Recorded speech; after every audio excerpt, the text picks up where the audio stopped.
कल अपन कर रहे थे oxidising strength and reducing strength, ठीक है। तो अब मुझे एक चीज बताओ, ये क्वेश्चन अपन ने कर लिए थी, इसी से आगे स्टार्ट करते हैं अपन। देखो जैसे कल कुछ बच्चों को दिक्कत आ रही थी कि MnO4 माइनस और Mn+2 में कैसे सेलेक्ट करें। तो अब देखो बच्चों, आप इसको ऐसे भी ध्यान रख सकते हो, है ना। कैसे ध्यान रख सकते हो कि अगर ऑक्सीडाइजिंग स्ट्रेंथ ध्यान रखनी हो आपको, ठीक है ना, तो आप ये भी ध्यान रख सकते हो क्या, oxidation number of central atom, ठीक है। Oxidising strength directly proportional to oxidation number of central atom. ऐसा हम तब काम में लेंगे when central atom is similar, ठीक है बच्चों। ये हम तभी काम में ले सकते हैं जब सेंट्रल एटम क्या हो, सेंट्रल एटम आपका सिमिलर हो बच्चों, ये ध्यान रखना, ठीक है ना। सेंट्रल एटम में डिफरेंस नहीं होना चाहिए, ठीक है बच्चों। अब जैसे देखो सुनो, हमारे पास क्या आया था, हमारे पास एक तो आया था MnO4 माइनस और एक Mn+2, ये ऑप्शन में था क्या, ये ऑप्शन में थे क्या, बोलो। कल वाले क्वेश्चन में ऑप्शन में थे, ये थे क्या। तो अब मुझे बताओ, अब इन दोनों में अपने को कंफ्यूजन हो रहा था, कुछ बच्चों को हो रहा था, ठीक है ना। सुमन रोसवान, बेटा आप रिया रोसवान ही हो ना, सुमन रोसवान, ओके। अब देखो बेटा, MnO4 माइनस जो है, इसमें मैग्नीज कौन सी स्टेट में आ रहा है, इसमें +7 में आ रहा है, और इसमें Mn कौन सी स्टेट में आ रहा है, +2 में आ रहा है। तो बताइए इन दोनों में किसको अपन टिक करेंगे फिर, इन दोनों में किसको टिक करेंगे बताओ, +7 वाला यानी MnO4 माइनस वाले करेंगे बच्चों, ठीक है। अब बताओ, जैसे मेरे पास ये आया था कि एक है मान लीजिए Cr2O7-2 और एक है Cr+3, इन दोनों में से किसको टिक करेंगे बताओ बच्चों। इसमें देखो, इसमें क्रोमियम आ रहा है +6 में और इसमें क्रोमियम आ रहा है +3 में, तो किसको टिक करेंगे, +6 वाले को टिक करेंगे क्या, ये समझ में आया, बोलो बच्चों आ गया। अब मुझे एक बात बताओ, जब ऑक्सीडाइजिंग स्ट्रेंथ है ना, अपन कह रहे हैं कि oxidation number of central atom के डायरेक्टली प्रोपोर्शनल है, तो रिड्यूसिंग स्ट्रेंथ क्या होगी बताओ, ऑक्सीडेशन नंबर की इनवर्स हो जाएगी। चलिए आपने बोला, बहुत ही बढ़िया बेटा। तो देखो मैं ऐसा कह सकता हूं, reducing strength inversely proportional to oxidation number of central atom, ठीक है। ये लगाना तभी है बच्चों when central atom is similar. Is it clear, बोलो ये बात सबको समझ में आती है, बोलो। चलिए अब एक क्वेश्चन लिखते हैं, नीट में आया हुआ क्वेश्चन है, देखिए मैंने लिखा बच्चों F2 इलेक्ट्रॉन 2F माइनस, और इनका मैं ई नोट लिखता जाता हूं साथ साथ में, 2.87 volt, Cl2 electron 2Cl minus 1.36 volt, Br2 electron 2Br minus 1.08 volt and I2 plus 2I minus, है ना, ये हो गया 0.54 वोल्ट, ठीक है बच्चों। ये डाटा आपको दिख रहे हैं, मैंने डाटा लिख रखे हैं। आपको क्वेश्चन में ये पूछ रहा है कि बताइए कि best oxidant and reductant respectively, ठीक है। ऑप्शन में ये दे रहा हूं, देखो बच्चों,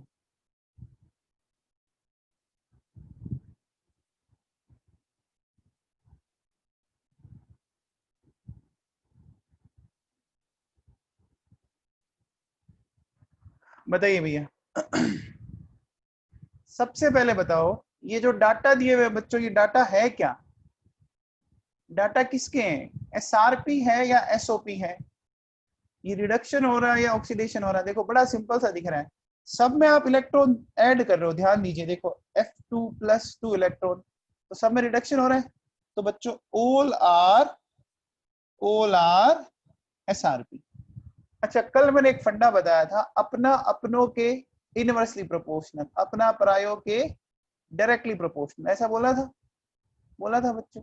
तो मुझे एक बात बताओ कि जो ऑक्सीडाइजिंग स्ट्रेंथ होगी, ठीक है, ऑक्सीडाइजिंग स्ट्रेंथ बोल दो SRP की क्या होगी? ऑक्सीडाइजिंग स्ट्रेंथ SRP के डायरेक्टली प्रोपोर्शनल होगी बेटा। अमीषा जैन, ऑक्सीडाइजिंग स्ट्रेंथ, हमने ऑक्सीडाइजिंग बोला बेटा, ठीक है। तो ऑक्सीडाइजिंग और सामने क्या लिखा हुआ है, देखो रिडक्शन पोटेंशियल। तो रिडक्शन पोटेंशियल और ऑक्सीडाइजिंग स्ट्रेंथ दोनों अपोजिट टर्म हो गए ना? बोलो बोलो बच्चों, ऑक्सीडाइजिंग और रिड्यूसिंग, है ना? अच्छा, फिर बताओ रिड्यूसिंग स्ट्रेंथ क्या होगी? रिड्यूसिंग स्ट्रेंथ SRP की क्या होगी? इनवर्सली प्रोपोर्शनल होगी बच्चों। ये बात समझ में आ रही है आपको?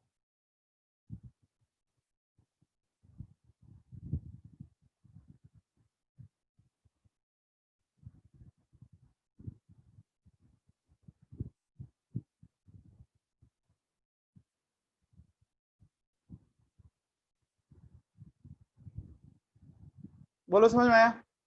अब मुझे बताओ, अब मुझे बताइए, बताइए SRP सबसे ज्यादा किसका है? SRP सबसे ज्यादा किसका है?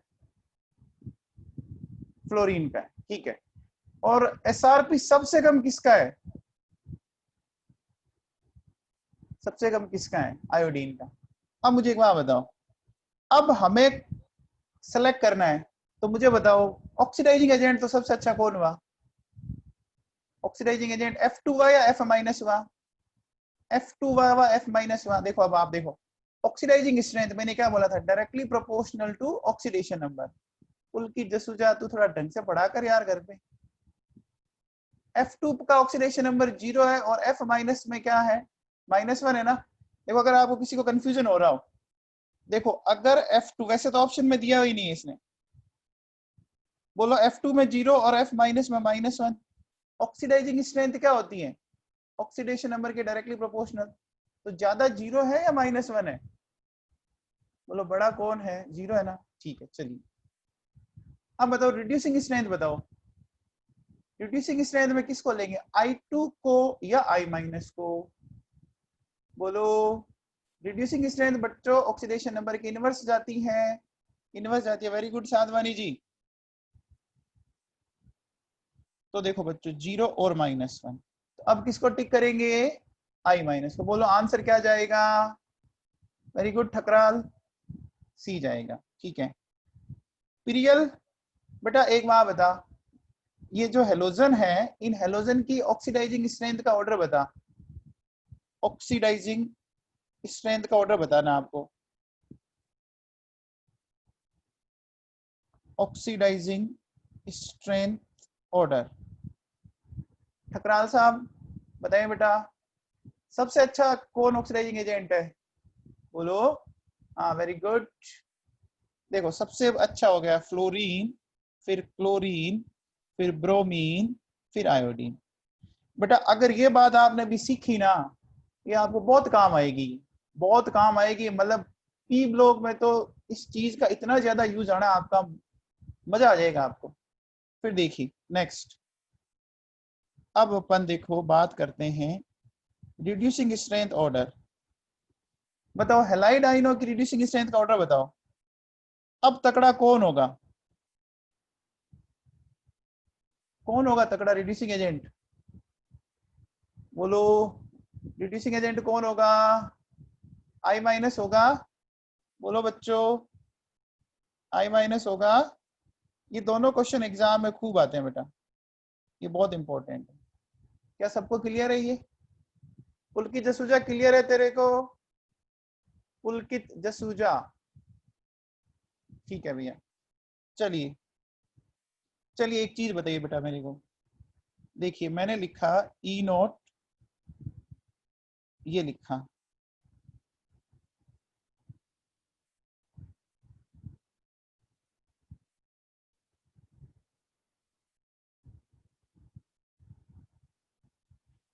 देखो बेटा मैंने दो लिख रखे हैं, दिख रहा है, ओजोन से H2O और H2O2 से H2O। आपको बताना है कि इनकी ऑक्सीडाइजिंग स्ट्रेंथ का ऑर्डर बताना है। तो ओजोन और H2O2, अच्छा ऑक्सीडाइजिंग एजेंट बताओ कौन सा है? ओजोन है क्या? ओजोन है क्या बच्चों? कैसे पता लगा बताओ, कौन बताएगा? बेटा ये क्या दिया हुआ है, ये SRP है या SOP है, कौन बताएगा? SRP, very good Venus media, बहुत बढ़िया बेटा, ये सारे SRP। कैसे पता लगा? देखो बच्चों सुनो, ओजोन में ऑक्सीजन का ऑक्सीडेशन नंबर बताओ, ओजोन में ऑक्सीजन का ऑक्सीडेशन नंबर बताओ बेटा, 0। और H2O में बताओ, H2O में ऑक्सीजन का -2, वेरी गुड, 0 से -2 जा रहा है, ओके बहुत बढ़िया। अच्छा H2O2 में बताओ, H2O2 में ऑक्सीजन का -1 और H2O में -2, दोनों में डिक्रीज कर रहा है ना बेटा, दोनों में डिक्रीज कर रहा है ना बेटा, ठीक है, तो SRP है। अच्छा ऑक्सीडाइजिंग स्ट्रेंथ SRP की क्या होती है? ऑक्सीडाइजिंग स्ट्रेंथ SRP की क्या होती है? डायरेक्टली प्रोपोर्शनल, वेरी गुड, बहुत बढ़िया, ठीक है बेटा, आया समझ में? ये बेटा ये क्वेश्चन बहुत इंपॉर्टेंट है, ओजोन और H2O2 वाला तो बहुत आता है आपके नीट और जेई में, कम से कम 6-7 बार आ चुका है। आप इसको देखो भूल जाओ ना, ऐसे याद रखो। बताओ O3 में कितनी ऑक्सीजन है? 3 है। H2O2 में कितनी है? 2 है। ज्यादा किसमें है? ओजोन में। तो जिसमें ज्यादा है ना, ऐसे याद रख लो, जिसमें ज्यादा ऑक्सीजन है ना वो अच्छा ऑक्सीडाइजिंग एजेंट है, याद रह जाएगा आपको। बोलो O3 है ना, उसको बोलो ओ तेरी, O3 को क्या बोलेंगे? ओ तेरी, ठीक है। तो कौन अच्छा है? बोलो कौन अच्छा है बच्चों? ओ तेरी, ठीक है। चलिए अब बताइए,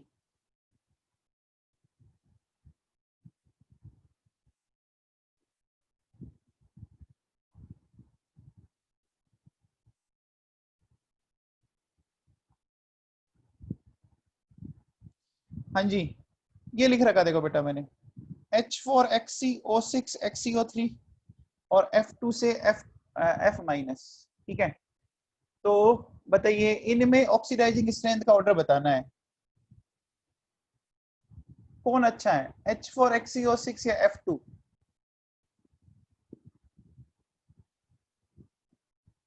हाँ बेटा ठीक है लक्षिता, सही है आप, हाँ जी, बोलो कौन होगा? अर्चिता बिनानी, वेरी गुड, वेरी गुड।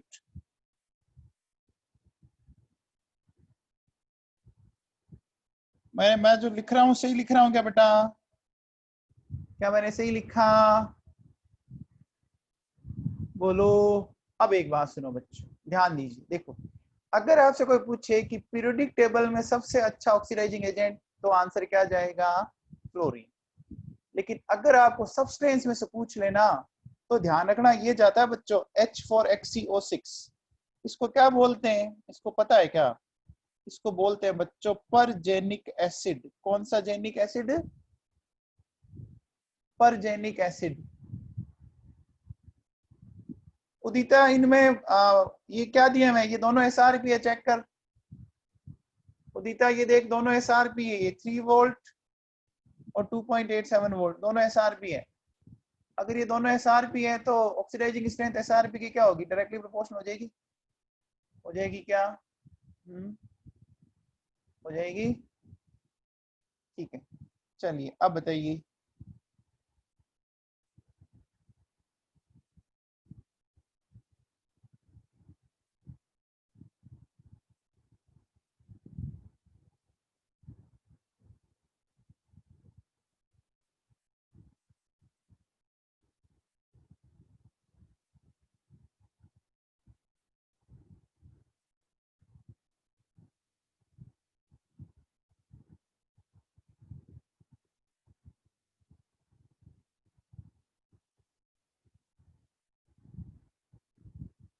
ये दिए हैं बेटा आपको, बताइए सबसे पहले बताओ ये क्या है, ये SRP या SOP?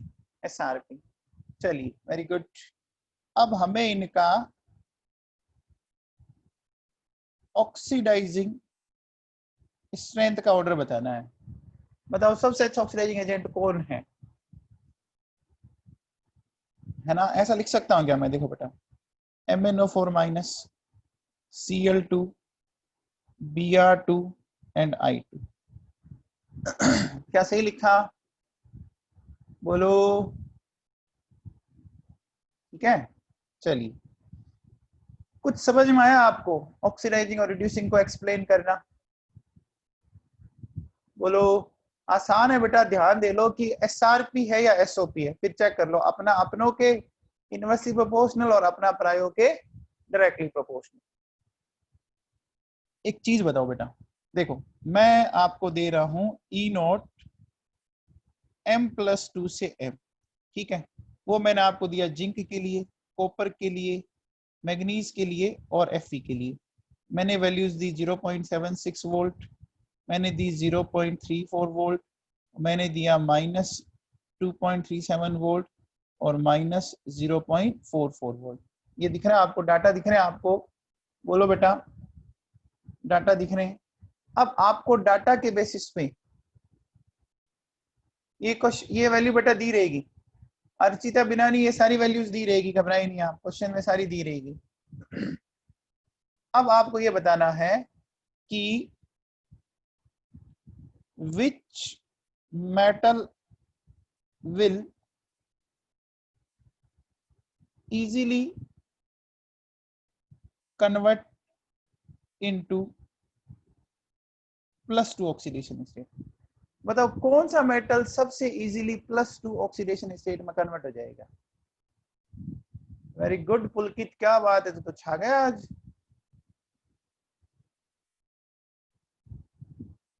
Very good, very good बेटा, कुछ तो अभी भी कॉपर कर रहे हैं यार, ऐसे मत करो नवाबों। देखो भाई साहब सुनो, सबसे पहले आपको करना क्या है, आपको M को M+2 में कन्वर्ट करना है। करना है क्या? M को M+2 में कन्वर्ट करना है, तो कर क्या रहे हैं आप? कर क्या रहे हैं? ऑक्सीडेशन कर रहे हैं ना बेटा। जिनका ऑक्सीडेशन आप कर रहे हो वो काम किसकी तरह करते हैं? जिनका ऑक्सीडेशन हो रहा है वो काम किसी की तरह करते हैं? Reducing agent. बोलो, रिड्यूसिंग एजेंट का काम करेंगे क्या? करेंगे। अच्छा, रिड्यूसिंग स्ट्रेंथ, रिड्यूसिंग स्ट्रेंथ क्या होगी SRP के? रिड्यूसिंग स्ट्रेंथ SRP की क्या होगी?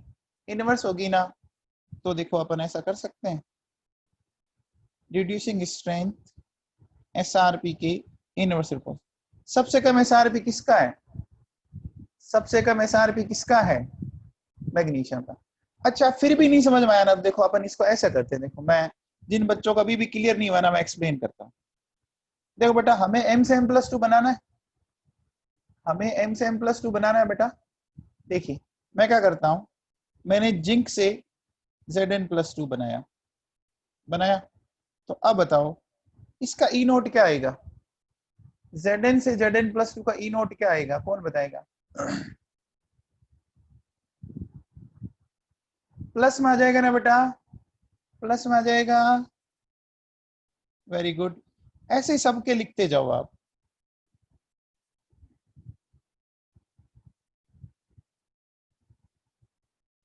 ऐसे ही सबके लिख देते हैं अपन।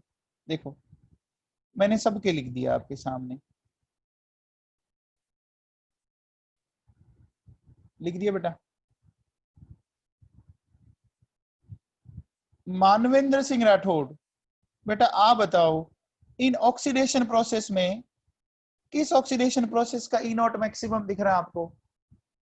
मानवेंद्र सिंह, मानवेंद्र सिंह दिख तो रहा ही है मैग्नीशियम का। तो बताओ जिसका E0 सबसे ज्यादा पॉजिटिव आया बेटा, जिसका E0 सबसे ज्यादा पॉजिटिव आया, उसका डेल्टा G0 उतना ही ज्यादा क्या आएगा? बेटा जिसका ई नोट जितना ज्यादा पॉजिटिव, डेल्टा जी नोट उतना ही ज्यादा नेगेटिव। जितना ज्यादा नेगेटिव होगा प्रोसेस उतना ही क्या होगा, प्रोसेस उतना ही क्या होगा, स्पॉन्टेनियस होगा। ये समझ में आया, सबको समझ में आया? अरे बेटा जो कॉपर आंसर दे रहे थे क्या क्लियर हुआ क्या? बच्चों जो कॉपर आंसर दे रहे थे उनको समझ में आया? चलिए दो तरीके हो गए, और एक और समझते हैं बेटा।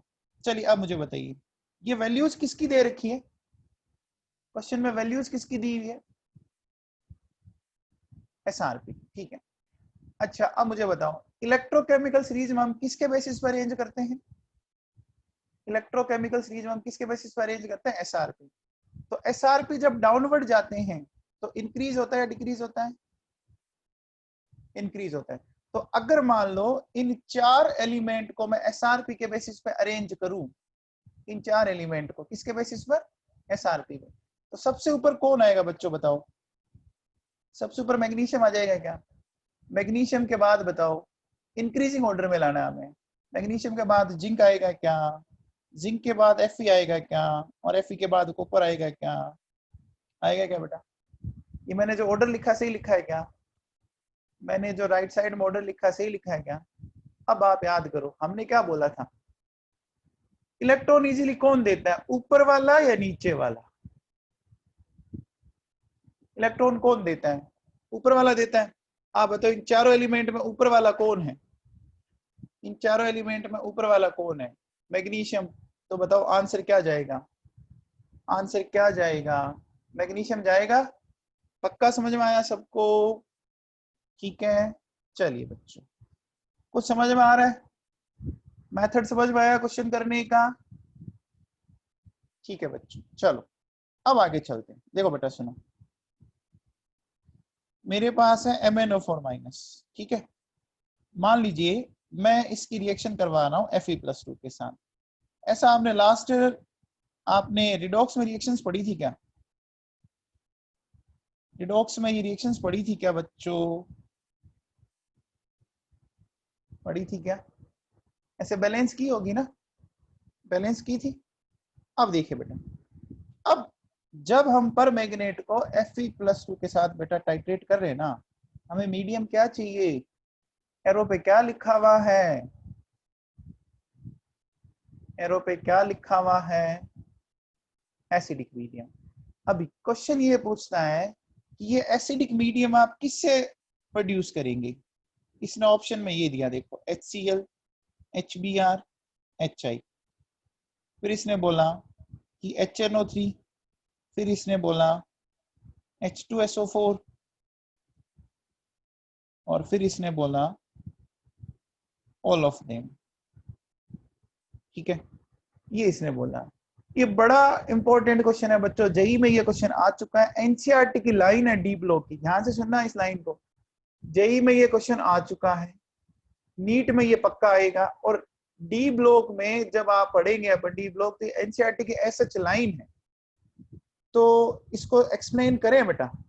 देखो एक बात बताओ, मुझे एक बात बताओ, अपन लेते हैं 1 by 1।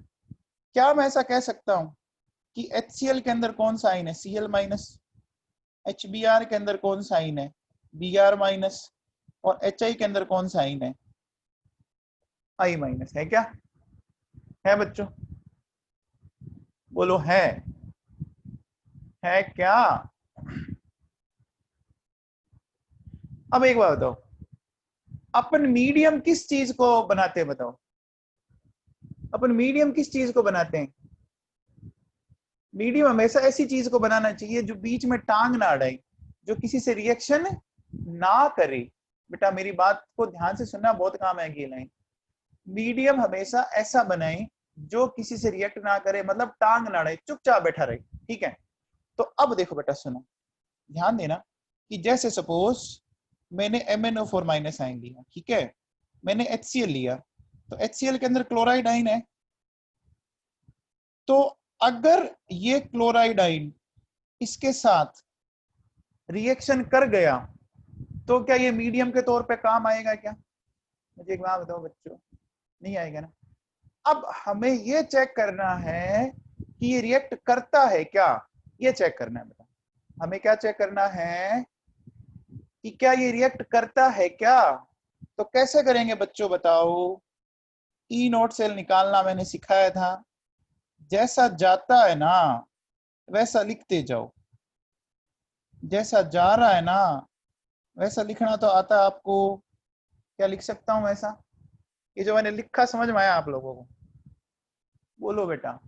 अब चलिए ऊपर से देख के इन दोनों की वैल्यूज बताइए मुझे, मैंने कहीं लिखी थी अभी थोड़ी देर पहले। देखो इसकी तो ये पड़ी, दिख रही है MnO4 माइनस Mn+2 की, ये दिख रही है। देखो दो वैल्यू मैं जो टिक कर रहा हूं, दिख रही है क्या बेटा, दिख रही है। याद कर ली, अब वापस नीचे आ जाइए। चलिए बताइए MnO4 माइनस Mn+2 वैल्यू क्या रखूं, वैल्यू क्या रखूं, याद की थी ना आपने भी 1.51, ठीक है। और Cl माइनस Cl2 इसकी क्या रखूं, माइनस। वेरी गुड, बहुत बढ़िया बेटा। अच्छा ये ओवरऑल वैल्यू क्या आई, ओवरऑल वैल्यू क्या आई बच्चों, 0.15 आई क्या, आगे क्या बच्चों। आप बताओ ये रिएक्शन होगी या नहीं होगी, ये रिएक्शन होगी या नहीं होगी, होगी ना। तो क्या इसको काम में लेंगे फिर, क्या इसको काम में लेंगे क्या, नहीं लेंगे ना। ठीक है बेटा, वेरी गुड।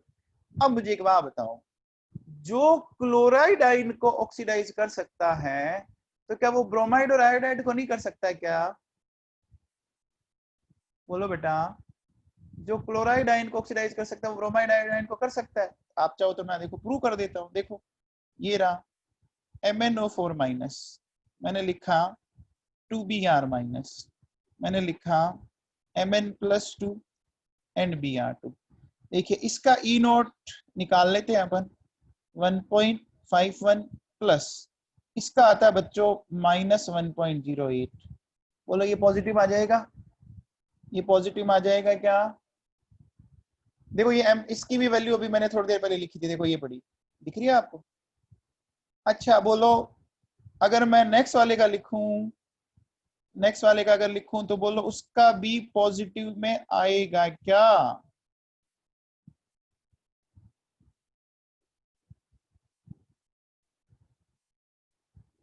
यद्यपि तमर बेटा पॉजिटिव में आएगा क्या, यद्यपि, यद्यपि सुन रहे हैं आप।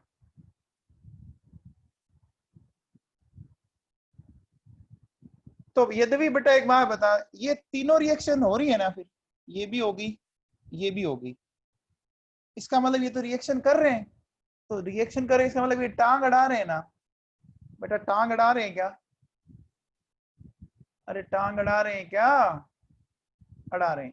तो क्या ये काम में लेंगे, क्या ये काम में लेंगे क्या, नहीं लेंगे ना, ये काम में नहीं लेंगे। चलिए वेरी गुड। तो इसका मतलब ऑप्शन ए तो हुआ नहीं, नहीं हुआ। चलिए ऑप्शन बी को डिस्कस करते हैं। देखो बेटा सुनो, ये जो HNO3 है ना, ये HNO3 नियर अबाउट इस टेम्परेचर पर 40 to 45 डिग्री सेल्सियस, ये बेटा ऐसे चला जाता है। देखो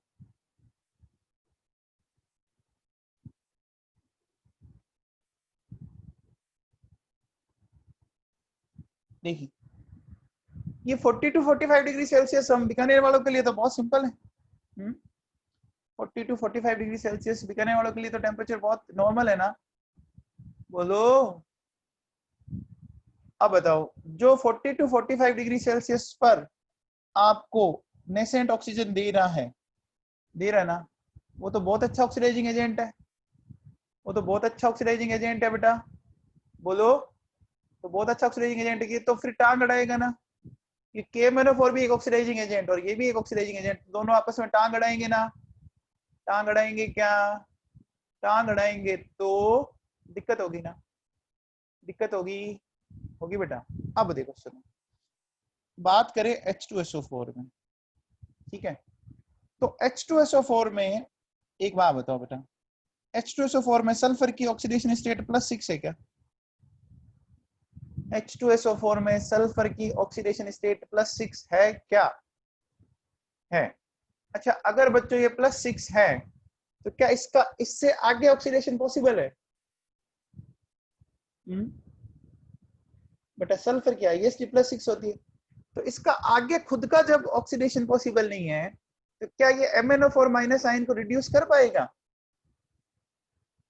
क्या ये MnO4- आयन को रिड्यूस कर पाएगा? नहीं कर पाएगा। अब जब ये रिड्यूस नहीं कर पाएगा तो क्या ये टांग अड़ाएगा? नहीं अड़ाएगा। तो टांग नहीं अड़ाएगा तो क्या मैं इसको यूज ले सकता हूं क्या? ले सकता हूं। तो बोलो आंसर क्या करूं, टिक? आंसर क्या टिक करूं बोलो? सी टिक कर दूं? एग्री? बोलो एग्री। बोलो बच्चों। और देखो सुनो, अब किसी बच्चे के दिमाग में आती है कि सर H2SO4 भी तो क्या कर सकता है, आपको नेसेंट ऑक्सीजन दे सकता है ना। देखो बेटा H2SO4 नेसेंट ऑक्सीजन पता है आपको कब देगा? इस टेम्परेचर पर देगा, इस टेम्परेचर पर। टेम्परेचर देख रहे हैं मैंने कितना लिखा है? टेम्परेचर देख रहे हैं आप कितना लिखा है? ये टेम्परेचर क्या है? 40 के कंपैरिजन में बहुत ज्यादा हाई है या बहुत ज्यादा लो है? बहुत ज्यादा हाई है। तो इतने हाई टेम्परेचर पे जाके जो ऑक्सीजन देगा तो मतलब नहीं है ना, मतलब नहीं है ना बेटा। क्लियर हुआ ये क्वेश्चन? बोलो, सबको क्लियर हुआ? पक्का? चलिए एक चीज बताओ, तो फाइनली अगर आपसे कोई पूछे कि पर मैग्नेट की टाइट्रेशन में कौन सा एसिड काम में लेंगे, बताओ?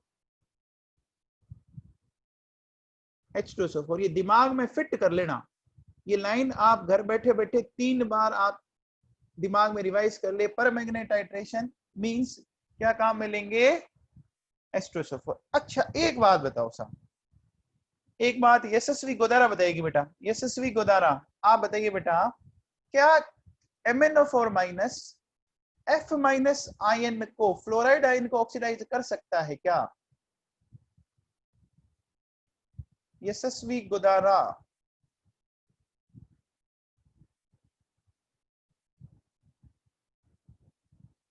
कर सकता है बेटा? देख बेटा समझ, क्या MnO4- इसको ऑक्सीडाइज कर सकते हैं क्या? चेक करते हैं। जो बच्चे हाँ दे रहे हैं वो थोड़ा समझने की कोशिश करें।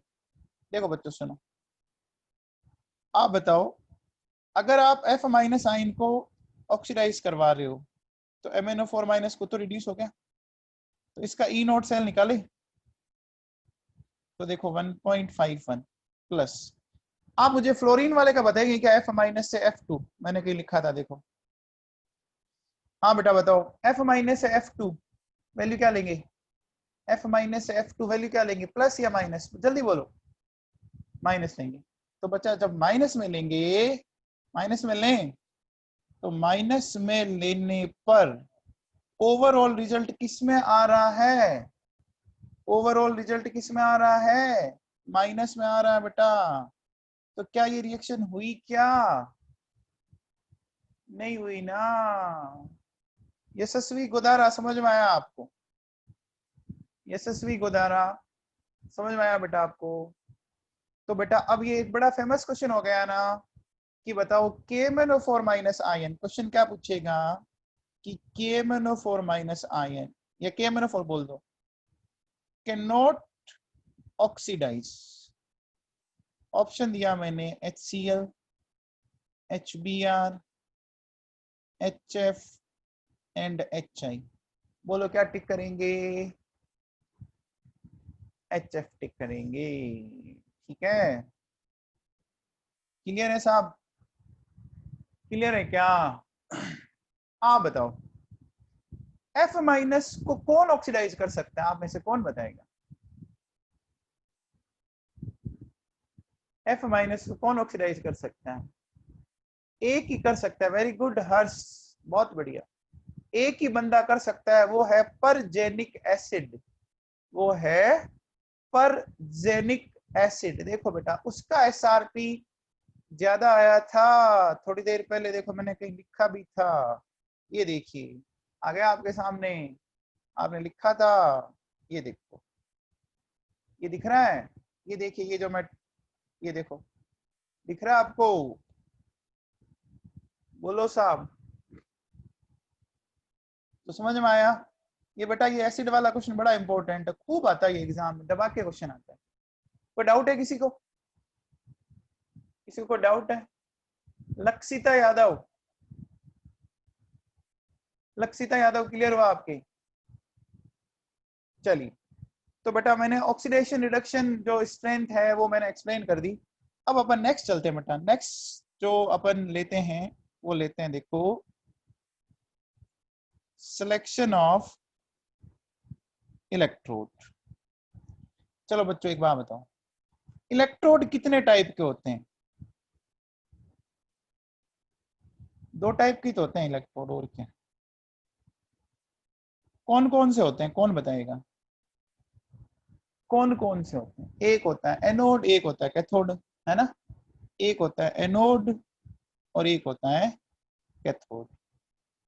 अच्छा बताओ, एनोड पर क्या होता है? एनोड पर क्या होता है? ऑक्सीडेशन। ठीक है बच्चों, ऑक्सीडेशन का मतलब भी क्या होता है? ऑक्सीडेशन का मतलब भी क्या होता है? ऑक्सीडेशन का मतलब क्या होता है? Very good, loss of electron. ठीक है साहब। और कैथोड पे क्या होता है? रिडक्शन होता है क्या? होता है। रिडक्शन का मतलब भी क्या होता है? गेन ऑफ इलेक्ट्रॉन, पक्का। अच्छा, अब एक बात बताओ बेटा, लूज करने वाला मतलब देने वाला हो गया? कोई जो इलेक्ट्रॉन लूज कर रहा है वो क्या हो गया? देने वाला हो गया क्या? इलेक्ट्रॉन लूज कर रहा है इसका मतलब वो दे रहा है ना। तो देने वाले क्या होते हैं? ऊपर होते हैं या नीचे होते हैं? देने वाला ऊपर होता है या नीचे होता है, बताओ? ऊपर होता है। तो देखो, मैं एक बहुत ही सिंपल सा कंसेप्ट बोल रहा हूं। मैं ऐसा बोल रहा हूं कि अगर दो एलिमेंट आपको दे बेटा, तो जो मेटल इलेक्ट्रोकेमिकल सीरीज में ऊपर आता है वो किसका काम करेगा? ऊपर आने वाला किसका काम करेगा? डोनर। और डोनर का मतलब वो एनोड हुआ या कैथोड हुआ? एनोड हुआ, एनोड हुआ। और जो नीचे आएगा वो किसका काम करेगा? नीचे आएगा वो किसका काम करेगा? कैथोड का। आप इसको ऐसे बताओ, चलो ऐसे याद रखो। बताओ, एनोड में ए है, कैथोड में सी है बेटा, है? एनोड में ए है, कैथोड में सी है। अल्फाबेटिकली पहले कौन आता है? ए आता है या सी आता है? ए आता है ना? अब याद रह जाएगा, पहले आने वाला एनोड, बाद में आने वाला कैथोड। याद रह जाएगा क्या? एनोड पहले वाला होगा या बाद वाला होगा? बोलो। एनोड पहले वाला होगा। चलिए, अब अपन कुछ एग्जांपल से समझने की कोशिश करते हैं कि ये जो मैंने बोला, क्या मैंने सही बोला है क्या? देखो बेटा, मेरे पास जिंक है, कॉपर है। अच्छा, जिंक और कॉपर में बताओ कौन आता है पहले?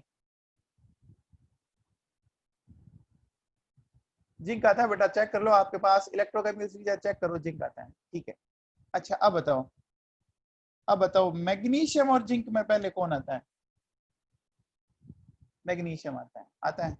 अच्छा बताओ, जिंक और हाइड्रोजन में पहले कौन आता है? जिंक और हाइड्रोजन में पहले जिंक आता है। हाँ बेटा, मैंने बोला था ना कि आप इसको खोल के रख लें बेटा, गलत मत दे बोलो। अच्छा बताओ, आप बताओ, हाइड्रोजन और कॉपर में पहले कौन आता है? हाइड्रोजन आता है। तो देखो बेटा, ये जो मैंने दो दो के पेयर बनाए हैं ना, ये जो दो दो के पेयर बनाए हैं, इसमें ये तो है एनोड और ये है कैथोड, है ना? ये है एनोड, ये है कैथोड। अब देखो बेटा, सुनो ध्यान से, समझ ना, ये एनोड कैथोड मैंने बनाई, ये क्यों बनाई मैं चेक कर पाता हूँ आपको। देखो, जो मैंने लाइन बोली है ना उसको मैं एक्सप्लेन करता हूँ, समझना, बहुत मजा आएगा आपको इसमें। देखो बेटा सुनो, मैं पहले एक बार वैल्यूज लिख देता हूँ। देखो बेटा, ये जिंक और कॉपर की वैल्यू है ना, आप लर्न कर लो, ये बहुत काम आती है इस चैप्टर के अंदर। कर लिया? कर लिया बेटा। अब देखिए, अपन दो केस बना लेते हैं। अपन केस फर्स्ट ऐसा ले लेते हैं कि जिसमें जिंक को तो मैं बना लूं एनोड, एंड कॉपर को मैं बना लेता हूं कैथोड। बना दिया।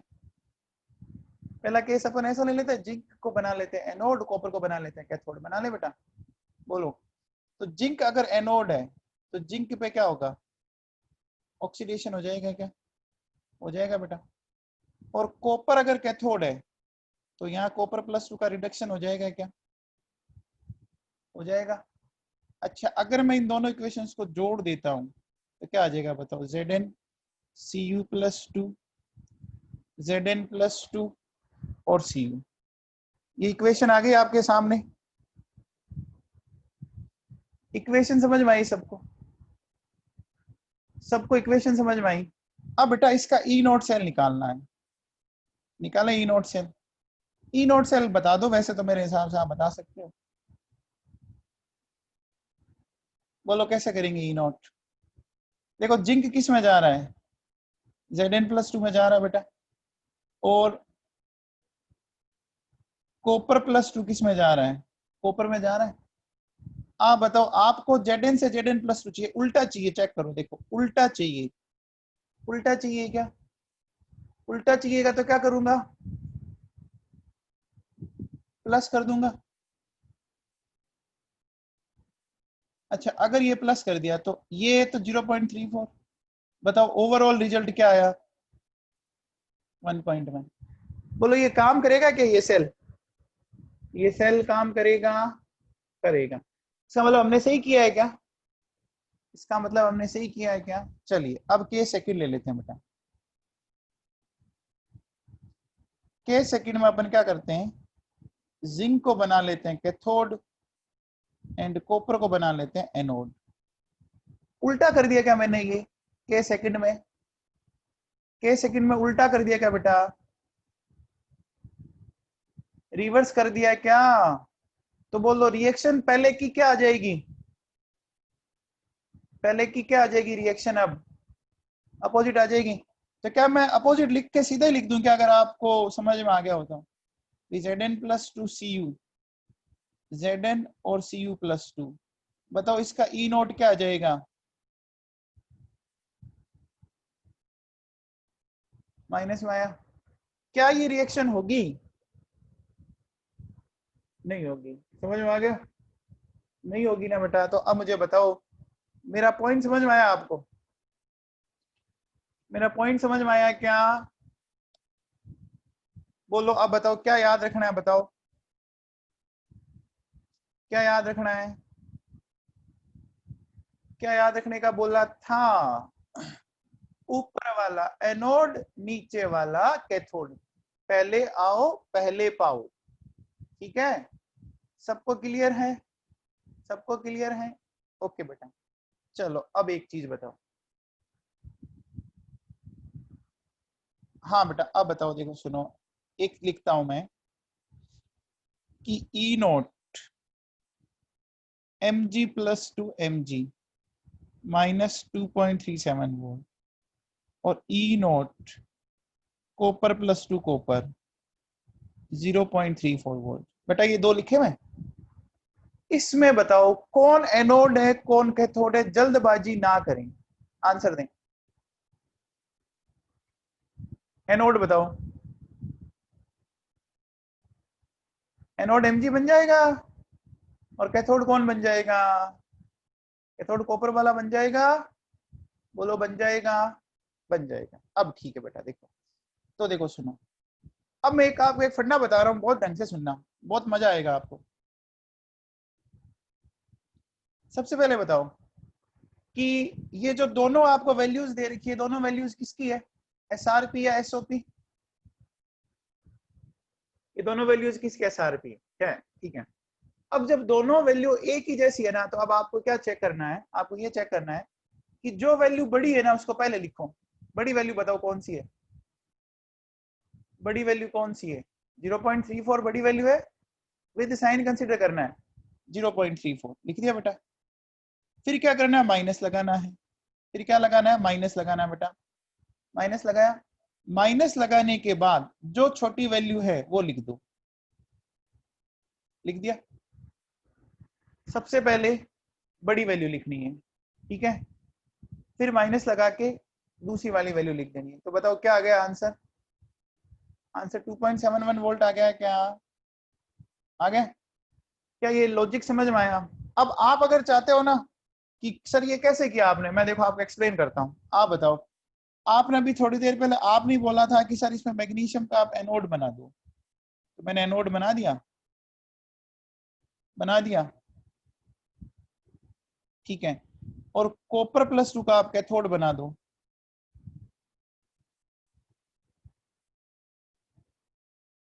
ये आपने बोला था। ये जो मैंने लिखा सही लिखा है क्या बेटा? मैग्नीशियम पे मैंने ऑक्सीडेशन किया है, कॉपर पे मैंने रिडक्शन किया, सही किया है क्या? अरे सही किया है क्या, बोलो। अब बताओ, अगर मैं इन दोनों को जोड़ देता हूं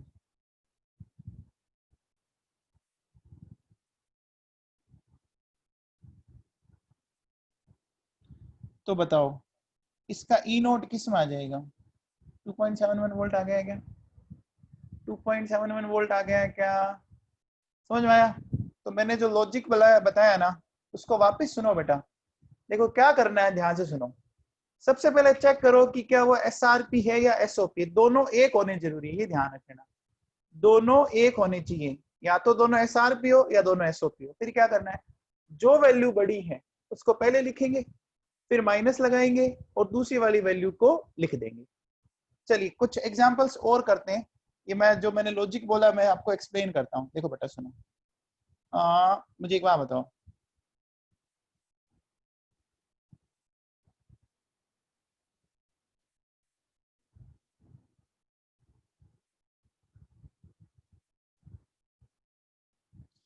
बेटा ये वैल्यूज दिख रही है आपको? इसका ई नोट सेल निकालना है मेरे हिसाब से। ये तो अब लर्न हो गया होगा, ये तो बार बार आ रहा है, रिपीट हो गया। अब बताओ, वो जो फंडा लगाया वो लगाओ। फंडे में क्या लिखेंगे बोलो? देखो, जो वैल्यू सबसे बड़ी थी उसको पहले लिखा, माइनस -0.76, क्या 1.1 वोल्ट आ गया? आ गया क्या? आ गया, आ गया बच्चों। चलिए एक एग्जांपल और ले लेते हैं। देखो बेटा, E naught Fe+2 Fe -0.44 volt, E naught Cu+2Cu 0.34 volt, E naught cell. बताओ बताओ भाई, क्या करोगे? इतना आसान है यार, इतना ज्यादा आसान है ये तो फंडा। 0.34 माइनस -0.44, क्लियर है क्या? समझ में बैठ गया? सबको क्लियर हो गया? चलिए एक और बता दो। चलो देखो, ये नीट में आया हुआ क्वेश्चन करवाता हूं मैं आपको। बेटा बस इसमें ये जरूर चेक कर लेना कि दोनों एक ही होने चाहिए, ये ध्यान रख लेना, दोनों एक ही होने चाहिए।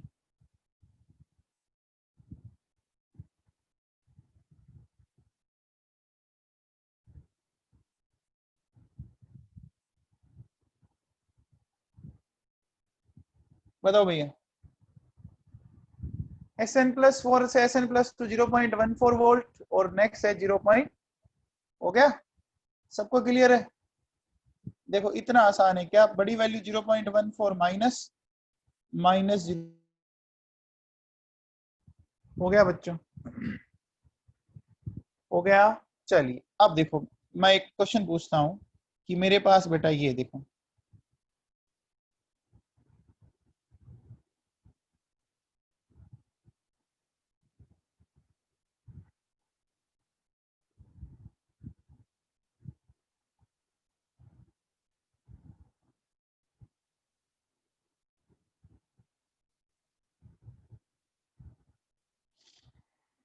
ये चार देखो मैंने इलेक्ट्रोड बना रखे हैं आपके सामने, A+ से A, B+ से B, C+ से C एंड D+ से D।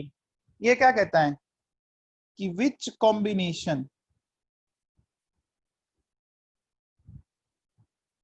Will give maximum E nought cell? बताओ भैया, which combination will give maximum E nought cell? किसका combination maximum E nought cell देगा? बहुत ही आसान है, वेरी गुड मानवेंद्र, बहुत बढ़िया बेटा। देखो हमारा फंडा क्या था, याद है क्या? फंडे में क्या सीखा था? सबसे पहले सबसे बड़ी वैल्यू पकड़ लो। सबसे बड़ी वैल्यू कौन सी दिख रही है बताओ? 3 5 -5 6 कौन सी दिख रही है? 6 दिख रही है। 6 दिख रही है, ये देखो बेटा मैंने ले लिया 6। फिर क्या लगाएंगे? फिर क्या लगाएंगे? माइनस लगाना होता है ना। माइनस के बाद अब हमेशा वो वैल्यू रखो जो खुद माइनस में है। इससे क्या फर्क पड़ेगा? उससे क्या फर्क पड़ेगा? माइनस माइनस प्लस हो जाएगा। देखो ये आ गया, ये आ गया समझ में? तो बेटा आपको क्या ध्यान रखना है, देखो प्लस में रखो एकदम मैक्सिमम वाली, और माइनस में भी रखो एकदम मैक्सिमम वाली। प्लस में भी सबसे बड़ी हो और माइनस में भी सबसे ज्यादा वाली हो। याद रहेगा? बोलो याद रहेगा क्या? बोलो बच्चों। भाई आप एक बार बताओ, अगर आपसे मैं पूछूं बताओ -10 और +10 का डिफरेंस क्या होगा? -10 और +10 का डिफरेंस बताओ। 20 हुआ ना?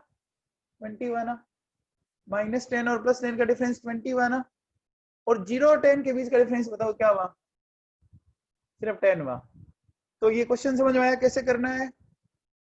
हमें क्या ध्यान रखना है बेटा? पॉजिटिव में सबसे बड़ी वैल्यू और नेगेटिव में भी सबसे बड़ी वैल्यू। Is it clear? चलिए अब अपन नेक्स्ट कंसेप्ट समझते हैं बेटा। देखिए सुनिए, नेक्स्ट बात करते हैं मेटल डिस्प्लेसमेंट रिएक्शन। ये डिस्प्लेसमेंट समझते हैं आप? डिस्प्लेसमेंट का मतलब बहुत सिंपल सा होता है बेटा, कि आप किसी को हटा दो और उसकी जगह आप आ जाओ। अच्छा एक बात बताओ बेटा, आपने बताओ इलेक्ट्रोकेमिकल सीरीज में जब अपन ऊपर से नीचे आ रहे थे, है ना, ऊपर से नीचे आ रहे थे, तो इलेक्ट्रॉन गेन करने की टेंडेंसी बढ़ती है या लूज करने की टेंडेंसी बढ़ती है? इलेक्ट्रॉन गेन करने की टेंडेंसी बढ़ती है ना? गेन करने की टेंडेंसी बढ़ती है। अच्छा, अगर गेन करने की टेंडेंसी बढ़ रही है, ठीक है, तो मेटल गेन करते हैं या लूज करते हैं? मेटल तो लूज करते हैं। मेटल तो लूज करते हैं, इसका मतलब मेटल की रिएक्टिविटी डाउन जाने पर क्या होगी? इंक्रीज या डिक्रीज? बोलो बेटा। मेटल की तो डिक्रीज होगी ना? मेटल की तो डिक्रीज होगी ना बेटा? तो अपन ऐसा कह सकते हैं कि इलेक्ट्रोकेमिस्ट्री जब अपन नीचे जाते हैं तो रिएक्टिविटी ऑफ मेटल वो क्या हो गई? वो डिक्रीज कर गई। समझ में आई बात? अरे समझ में आई? बोलो। बताओ मेटल की रिएक्टिविटी अगर डिक्रीज कर गई तो नॉन मेटल की क्या होगी? बेटा नॉन मेटल की क्या टेंडेंसी होती है? गेन करना। तो गेन करना, तो ऐसा कह सकता हूं कि रिएक्टिविटी ऑफ नॉन मेटल, बोलो वो बढ़ गई क्या? बढ़ गई। अब देखो बेटा मैं ऐसा बोलता हूं कि a more reactive metal can displace a less reactive metal from its salt. ये लाइन समझ में आई? हमेशा क्या होगा कि जो मोर रिएक्टिव है ना, वो लेस रिएक्टिव को क्या करता है? वो हटा देता है। मोर रिएक्टिव और लेस रिएक्टिव, समझ में आया? ये लाइन समझ में आई क्या? ये लाइन समझ में आई क्या बेटा? अब देखो बेटा बताओ, अगर मैं ऐसा बोलूं कि मेरे पास ये कॉपर सल्फेट है और ये मेरे पास जिंक है, बताओ कॉपर ज्यादा रिएक्टिव है या जिंक ज्यादा रिएक्टिव है? कॉपर और जिंक में से ज्यादा रिएक्टिव कौन है? ऊपर कौन आता है बताओ? कॉपर और जिंक में ऊपर कौन आता है? जिंक ऊपर आता है। जिंक ऊपर आता है, जिंक मोर रिएक्टिव है। तो जिंक क्या करेगा बेटा? कॉपर सल्फेट में से कॉपर को रिप्लेस कर देगा। देखो रिप्लेस कर देगा क्या? चेक करते हैं अपन। रिप्लेस कर दिया मान लीजिए इसने, एक बार समझने के लिए। अब देखो ये रिएक्शन हुई कि नहीं हुई, वो मैं एक्सप्लेन करता हूँ। देखो कॉपर सल्फेट को मैं ऐसा लिख सकता हूँ बेटा, Cu+2SO4-। जिंक को मैंने ऐसे लिखा, फिर ऐसे लिखा।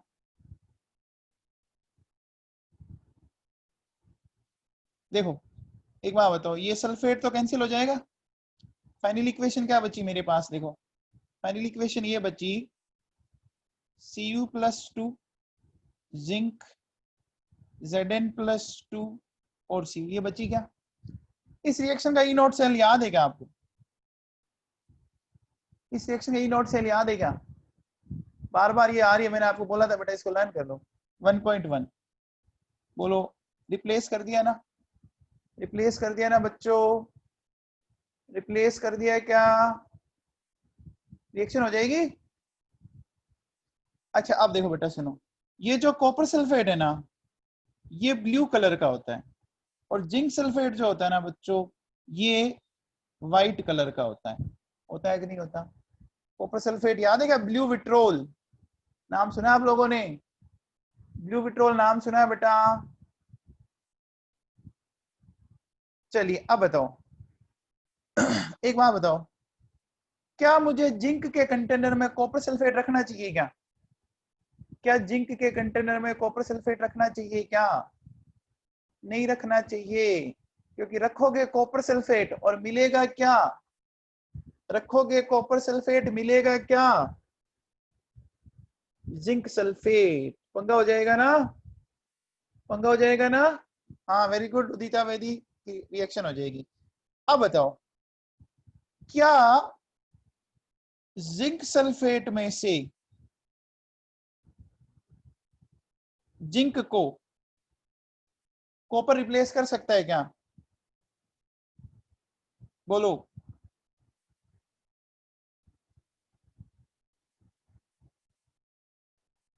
कर सकता है क्या? देखो अपन देखते हैं कि मान लो कर दें इसको, ठीक है ना? अपन ऐसा बोलें कि मान लो ये कर देता है सपोज, ठीक है? तो कर देता है तो ऐसा बनना चाहिए, ऐसा बनना चाहिए बच्चों। तो इसकी रिएक्शन देखो क्या हो गई, Zn+2 Cu, Cu+2 Zn। क्या बेटा ये जो इक्वेशन है, ये ऊपर वाली इक्वेशन की जस्ट अपोजिट है क्या? ये वाली इक्वेशन इस ऊपर वाली इक्वेशन की जस्ट अपोजिट है क्या? चेक करो, अपोजिट है। तो इसका ई नोट सेल क्या आएगा? इसका ई नोट सेल नेगेटिव आएगा ना, -1.1 वोल्ट आएगा ना? आएगा। क्या इसको रिप्लेस कर पाएगा? क्या कॉपर ZnSO4 में से रिप्लेस कर पाएगा क्या? नहीं कर पाएगा। तो मुझे एक बात बताओ कि क्या मैं जिंक सल्फेट को कॉपर के कंटेनर में रख सकता हूं? क्या मैं जिंक सल्फेट को कॉपर कंटेनर में रख सकता हूं? रख सकता हूं। तो मेरा एक स्टेटमेंट सुनो, अपन ऐसा बोलें कि मोर रिएक्टिव मेटल के सोल्ट को, मोर रिएक्टिव मेटल के सोल्ट को लेस रिएक्टिव मेटल के कंटेनर में रख सकते हैं क्या? अच्छा उल्टा बोल रहा हूं, लेस रिएक्टिव मेटल सोल्ट को, लेस रिएक्टिव मेटल के सोल्ट को क्या मोर रिएक्टिव मेटल के कंटेनर में रख सकते हैं क्या? नहीं रख सकते। यहां तक क्लियर है बेटा सबको? बेटा इलेक्ट्रोकेमिकल सीरीज लर्न करो, ये काम आएगी आपके बहुत ज्यादा, ठीक है ना? इलेक्ट्रोकेमिकल सीरीज लर्न करना शुरू करो।